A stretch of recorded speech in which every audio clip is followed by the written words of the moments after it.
काल दिनांक 12 फेब्रुवारी रोजी संध्याकाळी 8 वाजेच्या सुमारास पश्चिम देवपूर पोलीस स्टेशनच्या हद्दीत कॉलनी परिसरामध्ये एका महिलेची मंगळसूत्र, सोन्याची चेन स्नॅचिंग केल्याबाबतचा मेसेज संपूर्ण शहरामध्ये पास झाला.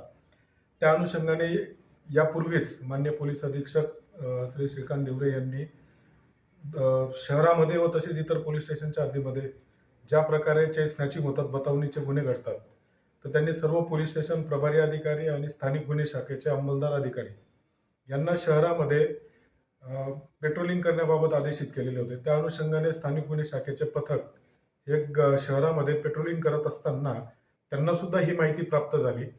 त्याचवेळी स्थानिक गुन्हे शाखेतील आमचे सर्व अंमलदार, त्याचप्रमाणे पोलीस अधिकारी PSI श्री अमरजित मोरे, पश्चिम देवपूर पोलीस स्टेशनचे हवालदार साठे, पोलीस कॉन्स्टेबल किरण साळवे या सर्वांनी शहराच्या बाहेर जाणारे जे मार्ग होते ते मार्ग या सर्व अंमलदारांनी दोन अंमलदार एका गाडीवर असे ब्लॉक केले आणि संशयास्पद फिरणारी गाडी आणि फिर्यादी यांनी दिलेल्या माहितीप्रमाणे एक संशयास्पद गाडी आम्हाला दिसून आली.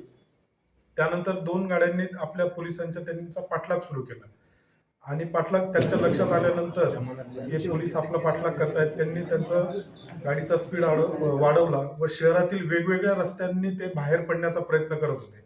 परंतु आपण आधीच नियोजनबद्ध पद्धतीने शहरातून बाहेर जाणारे मार्ग ब्लॉक केल्यामुळे त्यांना शहराच्या बाहेर जाता आलं नाही व एका ठिकाणी गिंदोळिया चौकाच्या जवळ त्यांनी स्थानिक गुन्हे शाखा नेमणुकीचे 2 अंमलदार राहुल गिरी आणि हर्षल चौधरी हे पोलीस आहेत हे त्यांच्या लक्षात आल्यानंतर त्यांचा जीव घेई या अनुषंगाने त्यांच्या अंगावर त्यांनी गाडी घातली. त्यामध्ये दोन्हीही अंमलदार जखमी झाले. परंतु अशा परिस्थितीतही त्यांनी त्यातल्या एका आरोपीला ताब्यात घेतले. दुसरा आरोपी त्याच वेळी पळून जाण्यामध्ये यशस्वी झाला. परंतु पोलीस उपनिरीक्षक अमरजित मोरे व त्यांच्याबरोबर धर्मेंद्र मोहिते शेंडे, प्रशांत चौधरी, कमलेश सूर्यवंशी, चेतन बोरसे यांनी त्याचा पाठलाग केला आणि त्या दुसऱ्या आरोपीला सुद्धा त्यांनी ताब्यात घेतलं. त्याचवेळी त्या ठिकाणी त्यांच्या ताब्यातून एक मोटरसायकल मिळून आली जी पल्सर बजाज कंपनीची आहे.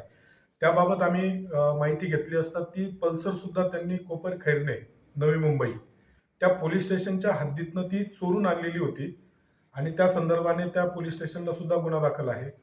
सदर आरोपी यांची मूळच महाराष्ट्रात येणे, एका पोलीस स्टेशनच्या हद्दीतनं मोटरसायकल चोरणे व इतर पोलीस स्टेशनच्या हद्दीमध्ये चेन स्नॅचिंग करणे आणि त्याच पद्धतीने हे आरोपी हरियाणा, राजस्थान, उत्तर प्रदेश इकडचे रहिवासी असल्याचे निष्पन्न झालेले आहेत. सदर आरोपी जे ताब्यात घेतलेले आहेत त्यापैकी एकाचं नाव आहे संजू मुकेश शर्मा, हा राहणार हरियाणा राज्यातला आहे आणि दुसरा आरोपी नितीन कुमार किसन कुमार, हा सामली उत्तर प्रदेश येथील रहिवासी. या दोन्ही आरोपींना आपण अटक केली. आज रोजी त्यांना मान्य न्यायालयासमोर हजर केले असता मान्य न्यायालयाने 7 दिवस त्यांची पोलीस कस्टडी रिमांड मंजूर केलेली आहे.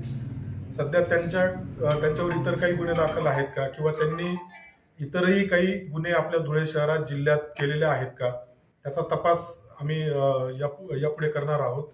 त्याचप्रमाणे इतर त्यांचे कोणी साथीदार आहेत का, इतर कोणी टोळी त्यांचे आहेत का, याचा सुद्धा आम्ही तपास करीत आहोत.